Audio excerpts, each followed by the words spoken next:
Vakratunda Mahakaya Suryakoti Samaprabha Nirvignam Kurume Deva Sarvakaryeshu Sarvada.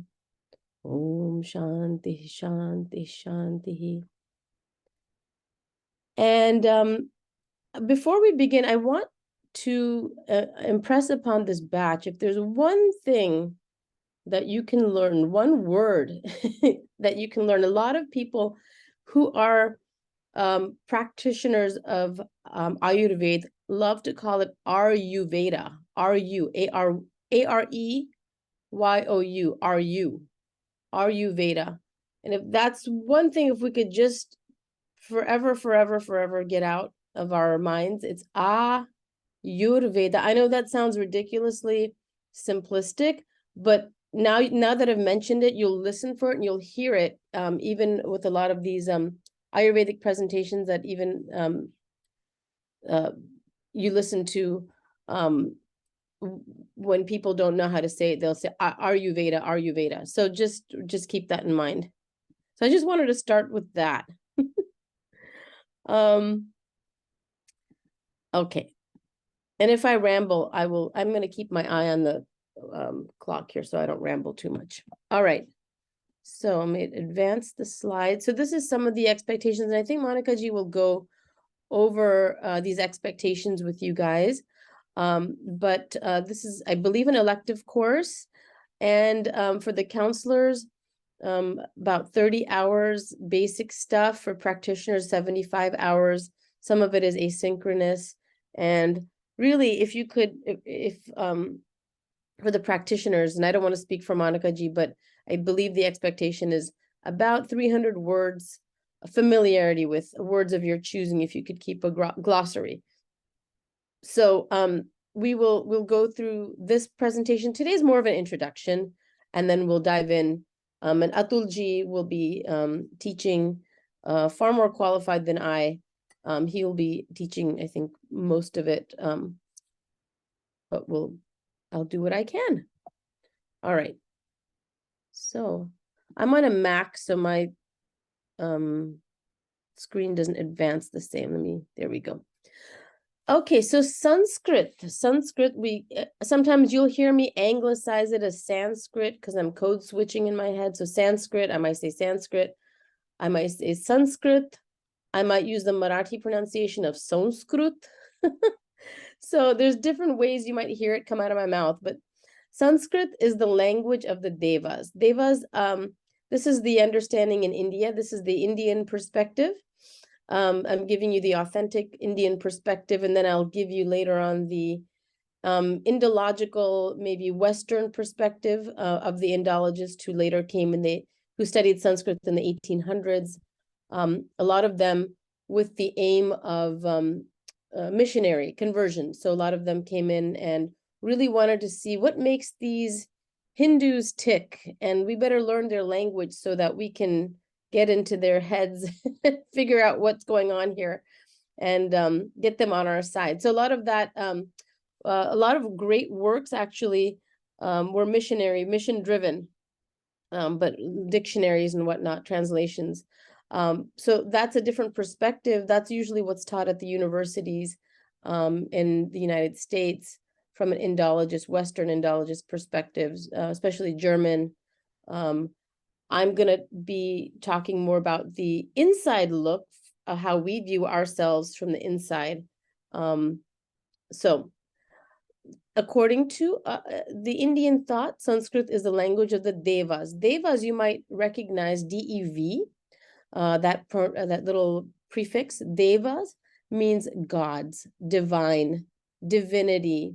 Deus, D-E-U-S. You might notice that cognate there.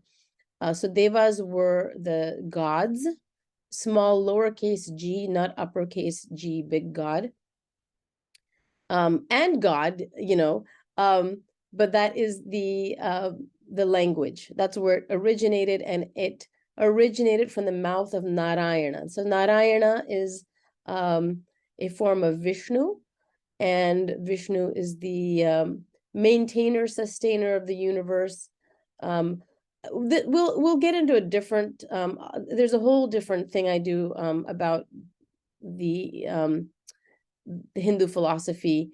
By no means is this a talk where I'm trying to convert you guys to this faith. It's just a historical perspective, an authentic perspective that I'm sharing with you. So whatever I'm saying, if it sounds religious, don't take it that way. I'm just sharing with you the inner Indian perspective. And this in no way is a statement of, you know, of everyone's personal faith. So I want to be really, really clear about that. Okay, so Narayana is God, capital G, and under him are many sub-officers called the Devas. They have lowercase g's, and so we'll talk about that later. But basically, Sanskrit was their language, or is their language. So what is it? It is the language of higher beings, the Devas, and it was brought down to earth. It is thought to be the mother language of all the universe. It has come from the divine letter Om. So you might see Om spelled A-U-M as well, or you might see it spelled O-M. So that Om symbol, very sacred, very, very sacred. And it's a mantra. And it is the symbol of God, or it's a symbol of the entire universe.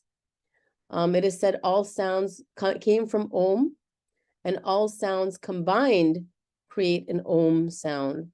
So Om is really a serious, very serious symbol for the Hindu faith. And oftentimes I will see it used, tramp stamped,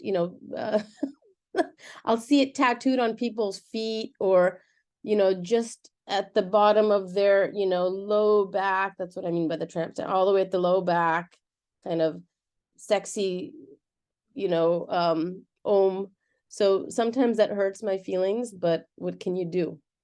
But I just wanted to bring that up because I think as graduates of this college, we should all be mindful of the origins of these things, whether it's yoga or Ayurveda or Vastu. We should respect the origins and not try to dilute it or corrupt it.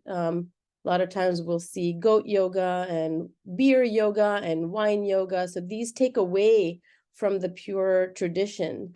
I just wanted us to be mindful of that. That's all.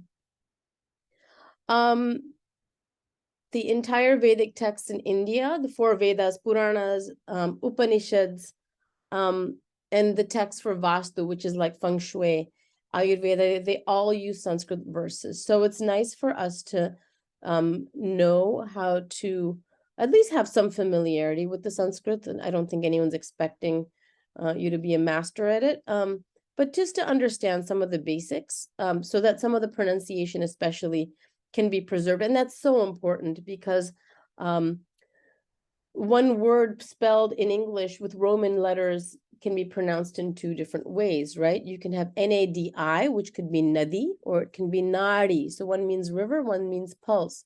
You could have M-A-L-A, which means waste product, or it could be a garland, mala or mala.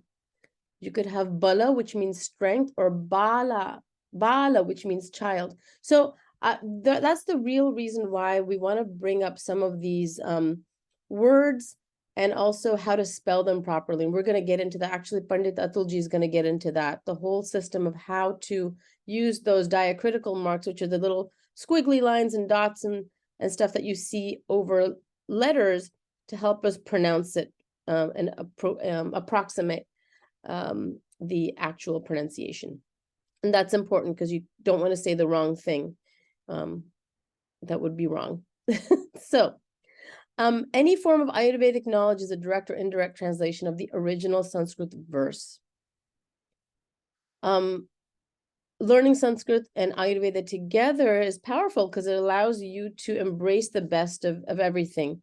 You're studying the source of the nourishment and fullness of life in Sanskrit, while gaining the deepest possible access to Ayurveda's wisdom.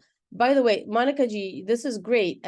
Monica G wrote this entire PowerPoint. So I really like how you wrote the nourishment and fullness of life. So that's great. The ancient language embodies the principles behind Ayurveda in its structure, sound, and vibration. So that is really, really important in any language, right? We all have to enunciate and say things properly. Otherwise, what we are trying to convey makes no sense. So that is, we have to know the proper structure and sound and vibration. So in Sanskrit, if you listen to verses and mantras, they balance the mind. They are arranged in certain meters. They have different linguistic devices that make them pleasurable to the ear, so they can balance the mind. Yeah, let me see if there's any questions in the chat. Oh, Atulji wrote this.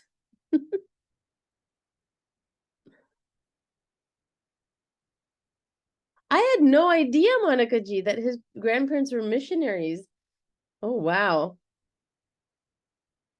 I had no idea. Who'd have thought? Gosh. This is interesting. Sorry, guys. I have to look at the chat once in a while because it's just too good. All right. Let's go to the next slide. If I can. Why does it not do this? Okay, maybe that'll work. Okay. So why Sanskrit? It's the common language for Ayurvedic terms. It often carries very specific multi-layered meanings which are difficult to translate succinctly.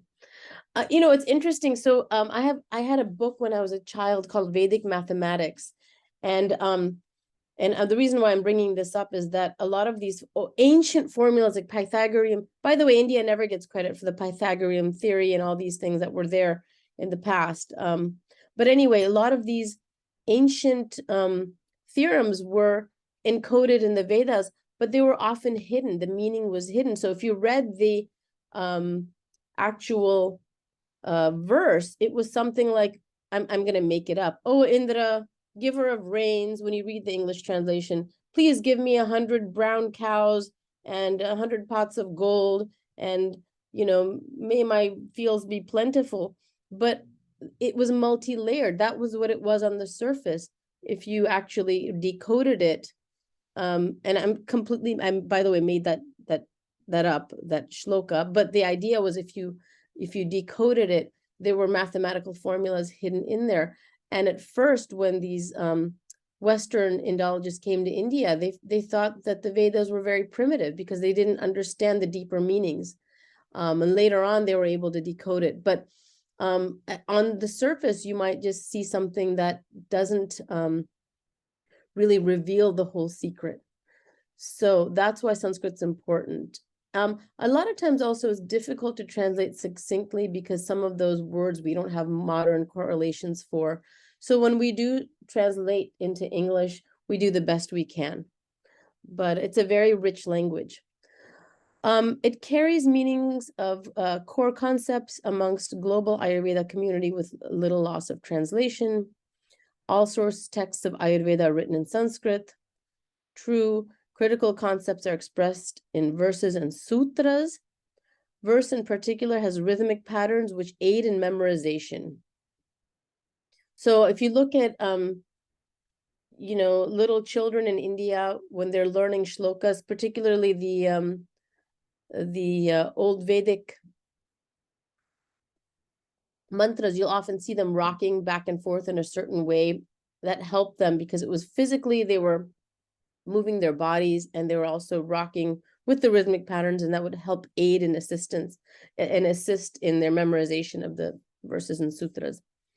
By the way, sutra itself is an interesting word. Sutra, you would recognize in the modern English word suture, S-U-T-U-R-E. Sutra means thread. Sanskrit is a core language, meaning that Sanskrit words are derived from other Sanskrit words. Yes, so oftentimes you will have words that are compound words. I'll give you an example, like in English, television, right? We see that with which we can view things that are far away. Telescope, television, telephone. So a lot of Sanskrit words are like that. They're building blocks put together, and it may look like a big, big, long word, but then when you break it down, you're able to see what it means. So Durdhvani, Durbhash. So a lot of times what gives you the biggest bang for your buck to learn are these like prefixes. Just like when you learn medical terminology, you learn that itis means inflammation. You learn that the prefix, the letter A, means without, right? You learn words like graph, which means to write. So then you could use that word graph in a million different words. Dermatographism. So when you learn these little tiny building blocks, you can figure out what that medical term means, that Latin or Greek term. And same thing with Sanskrit. When you learn these tiny little prefixes and you string them together, you're likely going to figure out the meaning or come pretty close. Okay. Yes, it is encoded with meaning. And I remember like way in the 80s, because I'm old, I remember in school one teacher said, one day Sanskrit is one of the best languages for artificial intelligence. And I remember hearing that, and I heard it from a lot of people. I don't know anything about AI, so I don't know if that's true, but I remember that was the word on the street. Yes, math proofs from goddess Lakshmi.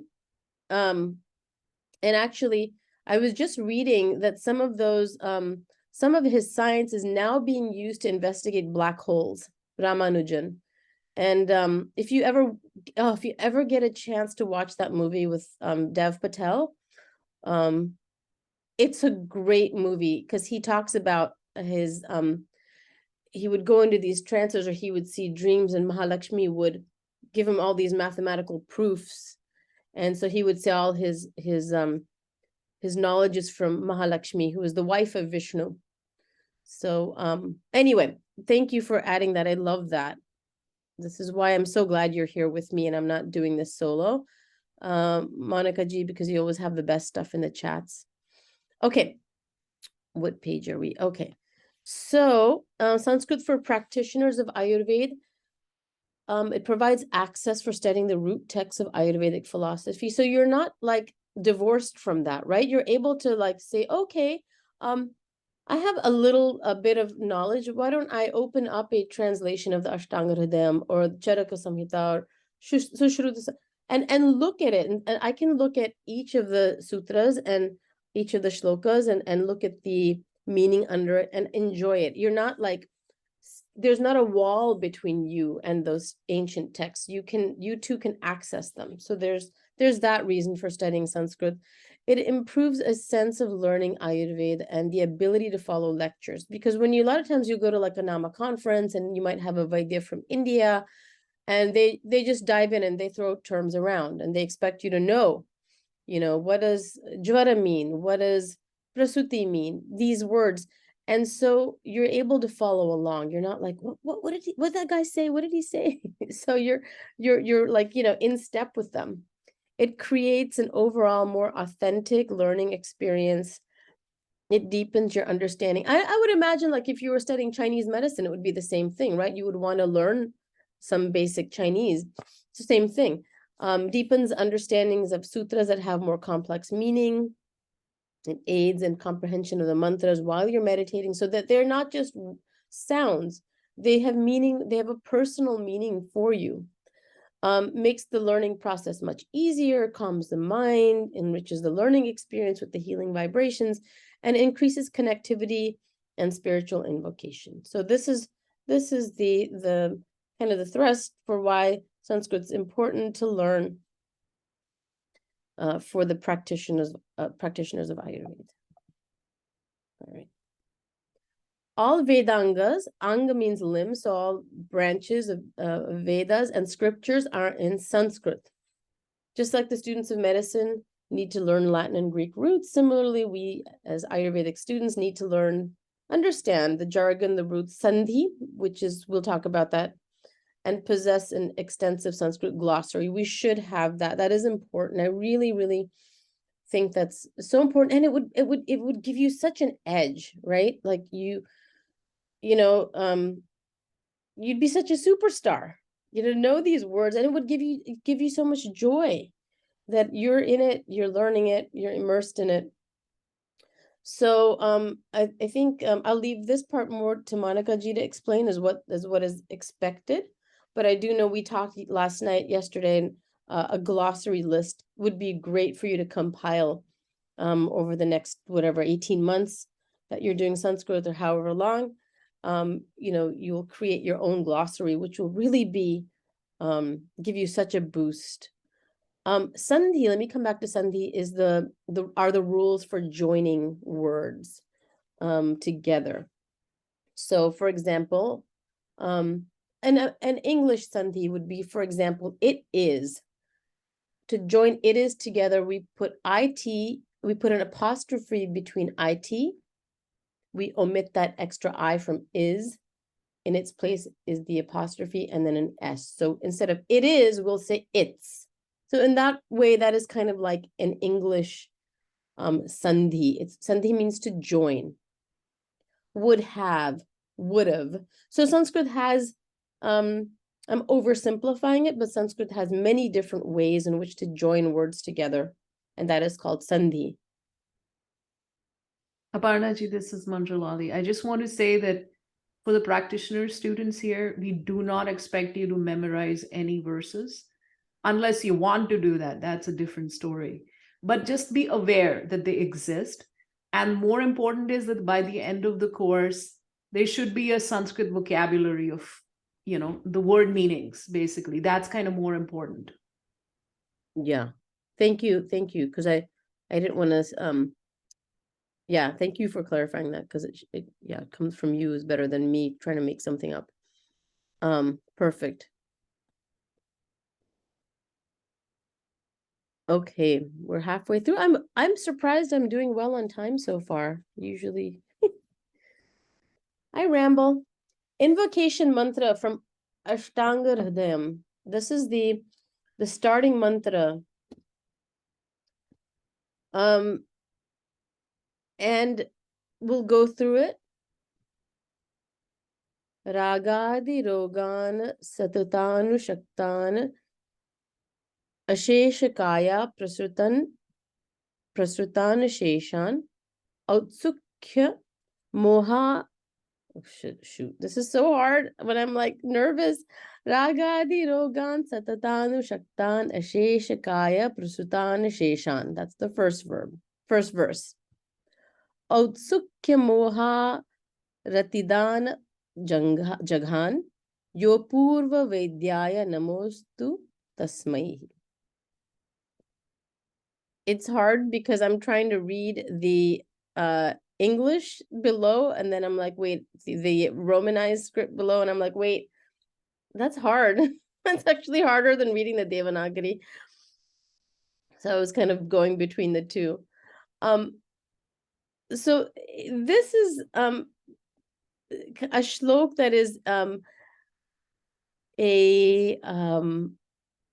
prayer to Lord Dhanvantari, who is an expansion of Krishna or Vishnu. Manjula ji, if I'm saying anything wrong, then correct me. And he is the divine physician.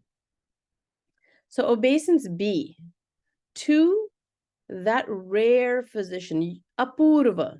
You see this? Yopurva. I'm going to give you an example of a sandhi right here. Yopurva is Yaha Apurva, becomes Yopurva. So to that Apurva physician, that rare physician, obeisance be to him, I bow to him, who has destroyed without any residue, ashesha, without anything left over, all diseases, for example, like desire, that are constantly inherent. Satata means constantly, and which spread over the body, giving rise to rag adi, which is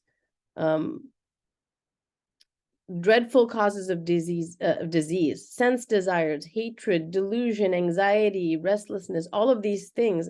Raga means Raga adi means etc. So all of these together, right? Such as sensual desires, hatred, delusion, all of these things that arise from the mind that give rise to disease. So when we don't have what we want and we attach a certain importance to it and we don't get it, it creates all of these negative feelings within us, right? Inadequacy, jealousy, hatred, anxiety, inferiority, and these become the root cause of disease.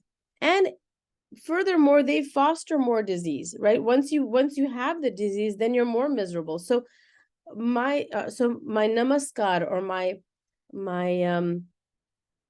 obeisance, I keep using that word, to that rare physician, Lord Dhanvantari, who can remove all of these things he can uproot them without leaving any traces behind. So it's such an interesting shlok, because it's not focusing on necessarily the physical, but it's focusing on the mental. There's and as a root cause of disease. I thought that was cool. Let's see.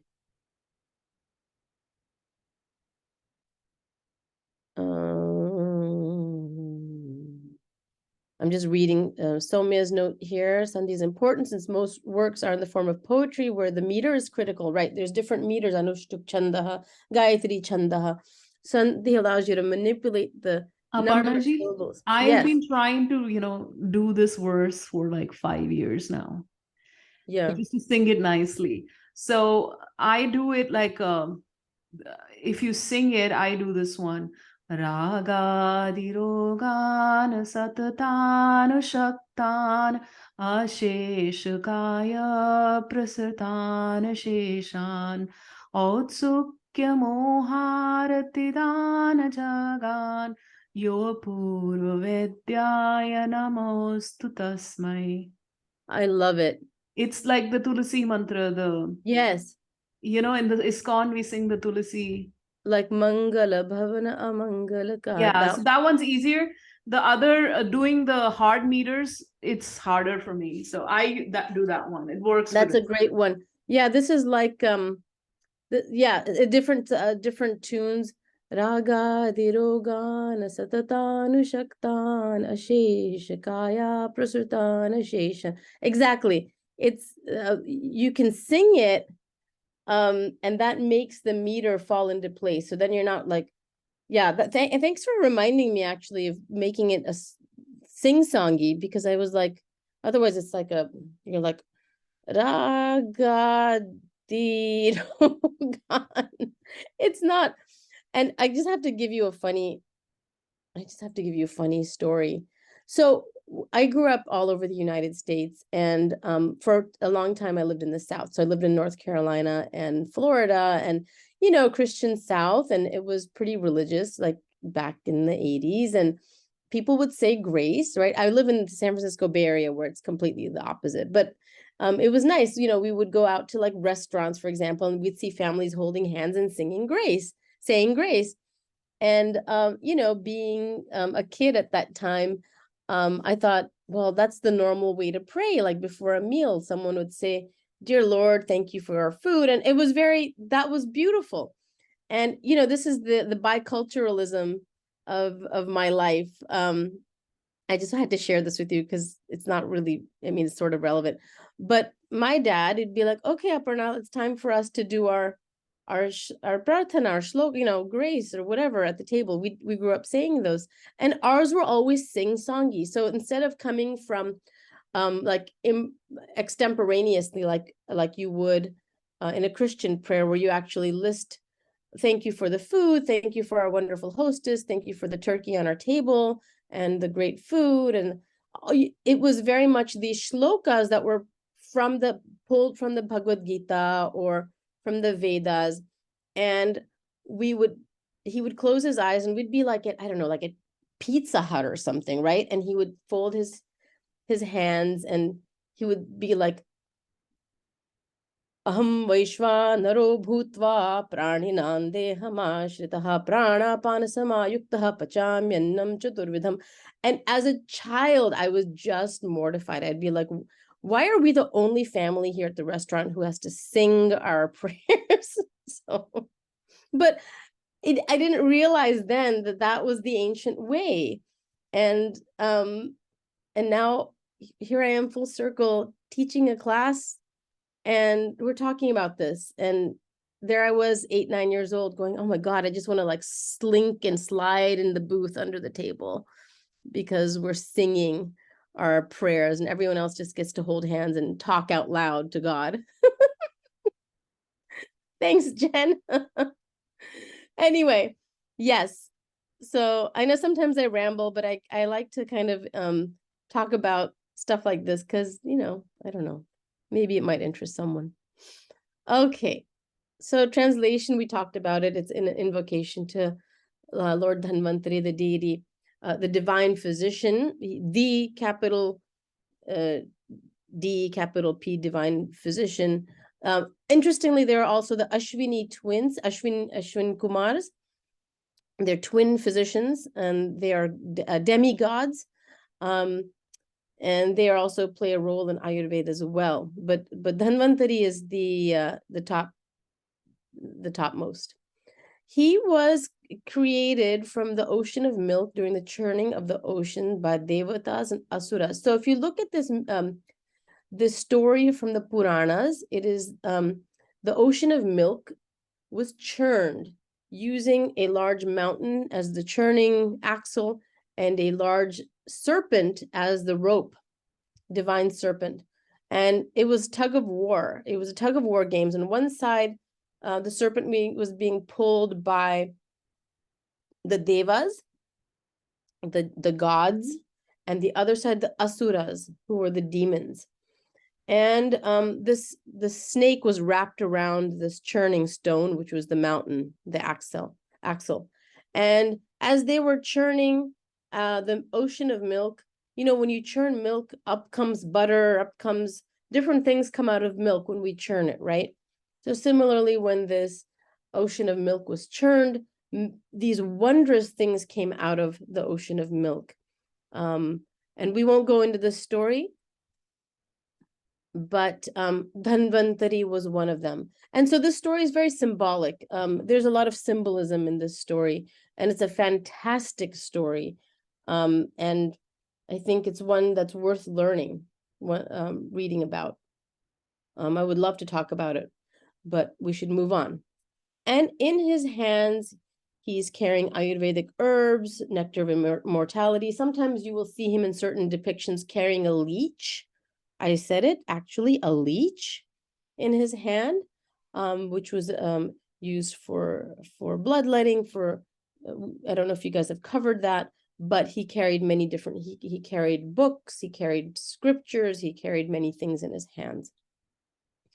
He also incarnated on earth in the region of Kashi, Benares, as is known, as royalty, and became the guru of Sushruta. So you'll learn about all of these important people.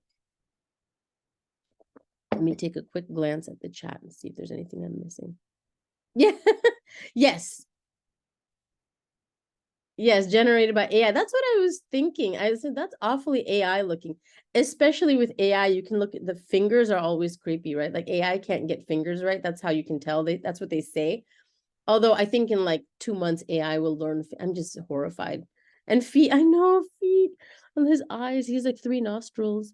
His 3 nostrils are not a divine depiction because, you know, Hindu gods have 4 arms, so why wouldn't they have 3 nostrils? But he doesn't have 3 nostrils. I want to assure you. But it's AI. That is so funny. Yeah, the couple of other pictures too before were also, I noticed. I was like, that's interesting. All our AI. Yeah, it looks like he's holding like dill or something in his hand. That's so funny. He's leaping out of the ocean. That's great. Okay. So there's 4 purusharthas, and these are the aims of life, aims of mankind, humankind. And what are they? They're dharma, artha, kama, and moksha. Dharma is righteousness, doing the right thing. Artha is material wealth. Kama is fulfilling the senses, and moksha is liberation. So life is not austere. We don't have to deprive ourselves of pleasure, but we should know that the ultimate goal of life is moksha. The moksha is liberation from the birth and death cycle. Moksha is really actually so nuanced. There's mukti, there's moksha, there's nirvana, there's so many different samadhi. There's a lot of synonyms that are kind of thrown together, but they all have different meanings, shades of meaning. But if I were to roughly translate moksha, it is that liberation from the constant cycle of reincarnation. We come here, we learn things, we don't get it right, we come back and we keep relearning, and we keep living through our karmic, our karma. We have free will, so we do things and we have to pay for them later. We reap them, the fruits thereof, good or bad. If we can't in this life, then there's a delayed reaction. So there's all of that, and that keeps happening again and again and again until eventually the soul breaks free. And that is the goal of all souls. And it is said that eventually every soul will reach moksha. Again, I want to say this again very clearly. This is the Hindu philosophy. I'm just sharing it with you. I'm not imposing it on anyone. And this is also from the Ashtanga Hridayam. Oh my God, I might ask Monica G to sing it because I'm like a little scared. Monica G, do you mind singing this one? Okay, let me try. Ayuh kamaya manena dharma artha sukha sadhanam ayurveda padesheshu videha paramadaraha. Thank you. My Punjabi accent came through. I'm trying to work on it for like. You don't have stop it. It comes through, yeah. Oh God. What Monica G is referring to is every state in India has a different language, speaks a different language, and so every state, and I alluded to it earlier, will take Sanskrit and pronounce it a little bit differently. So I mentioned earlier in the talk that you might hear me, my Marathi pronunciation come through. So Monica G is talking about her Punjabi pronunciation, which I didn't hear, by the way, but she says she hears it. So anyway, so those who want to live a long life, which is a long, healthy life, right? Which is the means for achieving, if you have a nice, long, unimpeded, healthy life, then you can achieve things, right? You can achieve dharma, which is righteousness. You can achieve wealth, which is artha. You can achieve sukha, which is happiness. If you want to achieve these things, then it behooves you to place the utmost respect or faith in the teachings of Ayurveda. Ayurveda upadesheshu, within the teachings of Ayurveda. Keep your faith, because it will help you live that long life, which is healthy, during which you can achieve these things. And that's sort of the quick version of that shloka. So here are some words from Bhava Prakasha, and Atulji will do another talk about diacritical marks. So I will mention them in brief today. Please do not get overwhelmed by what I'm about to teach you, because he will go through it in detail. It's like layers of paint, right? The more you paint something, the more layers, it becomes a solid color. So you might hear it from me the first time and it won't make sense, and then hear it the second and third time. Besides, there's also a link at the end for more resources. So you'll be exposed to this. We're just kind of dipping our feet in today, and you'll be able to understand more. And I think, so Bhava Prakasha. So with Sanskrit, there are consonants and vowels, most of which we can approximate if we're Indic language speakers. And one way we do that is to write it out in Roman script, right? Kind of like in Chinese, you would use, I think it's pinyin. Am I saying that right? I could be wrong.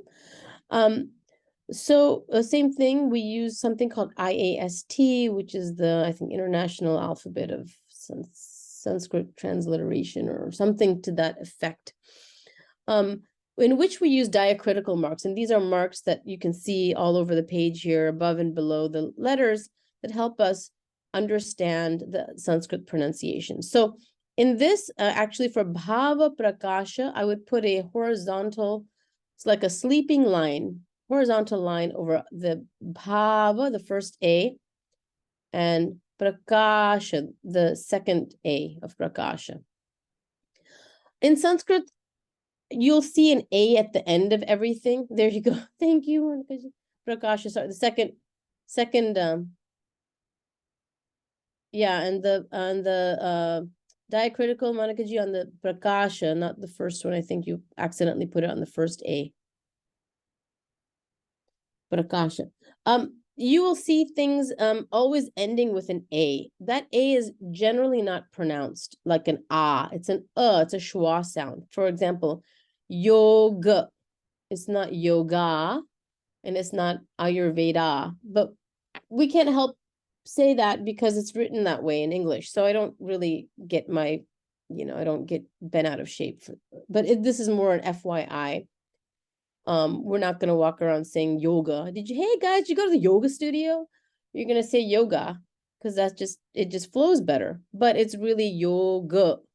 Okay. Not yoga.